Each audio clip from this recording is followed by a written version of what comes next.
আসসালামু আলাইকুম প্রিয় শিক্ষার্থীবৃন্দ, আশা করি সকলে খুবই ভালো আছো। ইউকে কোচিং কর্তৃক আয়োজিত নবম দশম শ্রেণী কেমিস্ট্রি বইয়ের ধারাবাহিক পর্বে আজ অষ্টম পর্ব। সম্পূর্ণ ক্লাসটিতে আমি তোমাদের সাথে আছি জিসান আহমেদ। তাহলে চলো ক্লাসটি শুরু করা যাক। আজকে হলো অষ্টম অধ্যায়ের 3 নম্বর পার্ট। এই 3 নম্বর পার্টে আমরা জানবো হচ্ছে বন্ধন এবং বন্ধন শক্তি সম্পর্কে। বন্ধন শক্তি সম্পর্কে জানতে হলে এই মানগুলো আমাদের কি করতে হবে, মুখস্থ রাখতে হবে। এই বন্ধন শক্তিগুলো কিভাবে মুখস্থ রাখবো, সেটা হচ্ছে কার্বন এবং হাইড্রোজেনের ভিতরে একক বন্ধন কাজ করে, যেটার মান হচ্ছে 414। আচ্ছা, এইগুলার একক আছে, ওগুলো হচ্ছে কিলো কিলো জুল পার মোল। কিলো জুল পার মোল প্রত্যেকটার একক সেম।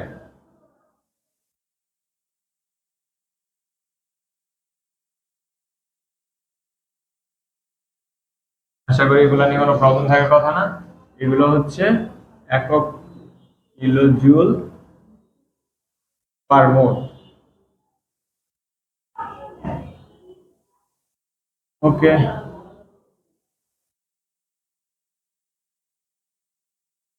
ঠিক আছে।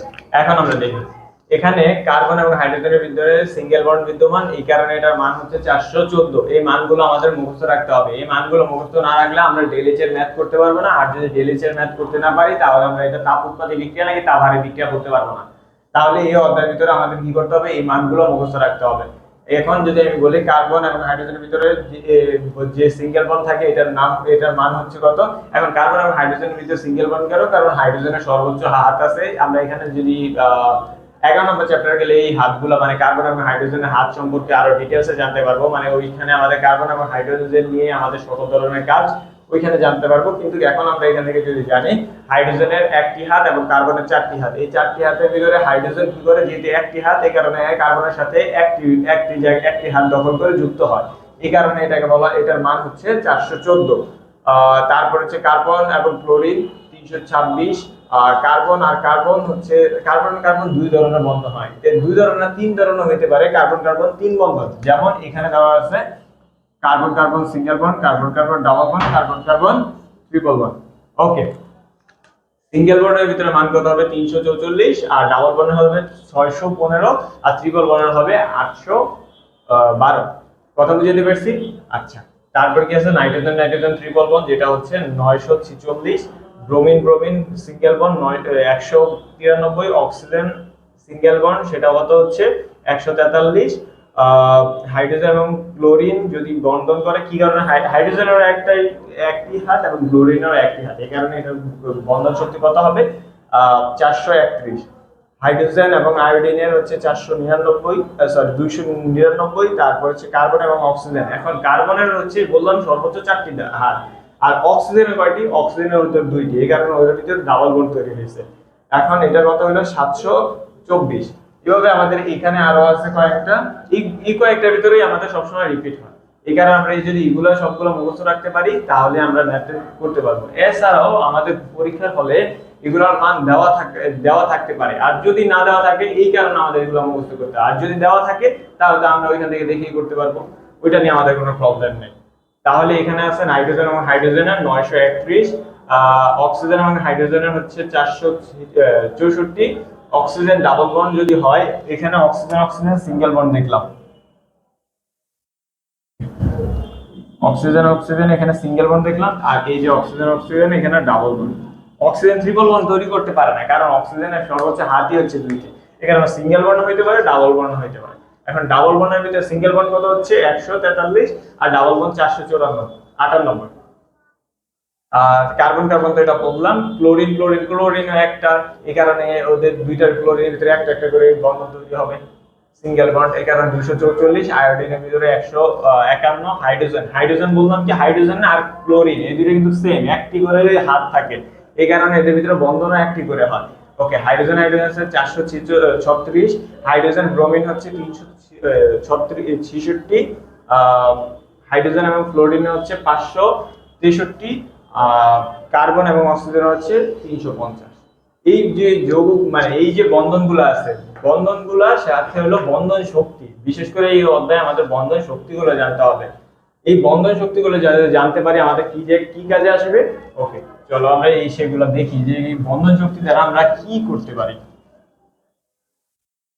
এবং এগুলো দ্বারা আমাদের ম্যাথ গুলা কিরকম আসবে বা আমরা এই বন্ধন শক্তি দ্বারা কি বের করবো মূলত। ওকে, এখন আমরা জানবো হচ্ছে ডেল এইচ সম্পর্কে। এই যে আমরা বন্ধন এবং বন্ধন শক্তিগুলো জানলাম, এই বন্ধন শক্তিগুলো থেকে আমরা যে মানগুলো জানলাম, এই মানগুলো আমরা কোথায় বসাবো সেগুলো দেখতে হবে।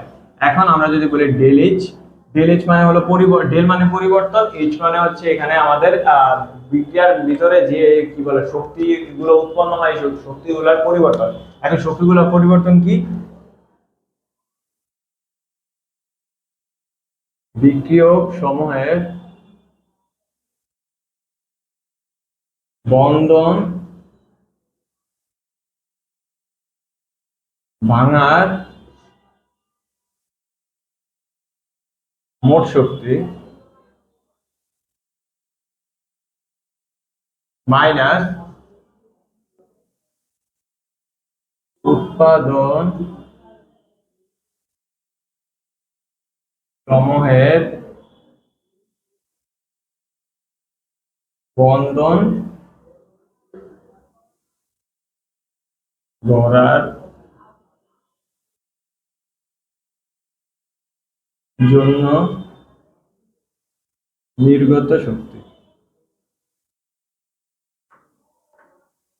নির্গত মোট শক্তি দিতে পারে। ওকে, তাহলে আমরা এখানে কি বললাম? ডেল এইচ এর মান হচ্ছে বিক্রিয়ক সমূহের বন্ধন গড়ার মোট শক্তি বিয়োগ উৎপাদ সমূহের বন্ধন। আচ্ছা, এখানে তাহলে হচ্ছে ডেল এইচ কি পেলাম?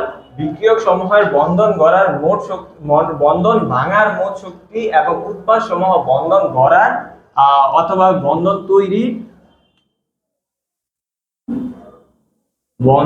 তৈরির জন্য নির্গত শক্তি। এই দুইটার যদি বের করতে পারি তাহলে এই দুইটা কিভাবে বের করব? এই দুইটা কিভাবে বের করা যায়? তাহলে বিক্রিয়ক, আচ্ছা এখানে আমরা যদি বুঝতে চাই বিক্রিয়া থেকে বিক্রিয়কগুলো যে পরিমাণ ভাঙে, বন্ধনগুলো ভেঙে তো উৎপাদ তৈরি হয়। এখন বিক্রিয়কগুলো ভেঙে উৎপাদে পরিণত হইতে হলে যে একটা বিক্রিয়কগুলো ভাঙতে হলে এক ধরনের শক্তি প্রয়োজন, যেটা আমরা তাপের মাধ্যমে দিয়ে থাকি।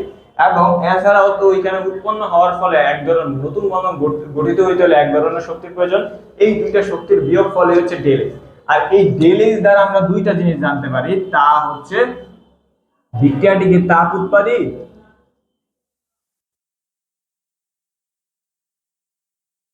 তাপ উৎপাদী নাকি তাপ হারি।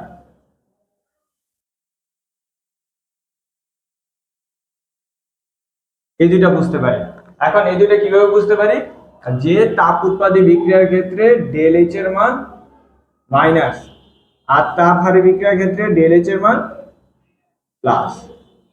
এই দুইটা জিনিস দ্বারা আমরা মান দেখে বুঝি না, শুধুমাত্র চিহ্ন দ্বারা বোঝা যায়। যে ডেল এইচ এর মান বের করার পর যদি মাইনাস আসে তাহলে হলো তাপ উৎপাদী বিক্রিয়া, আর যদি প্লাস আসে তাহলে তাপ হারি বিক্রিয়া।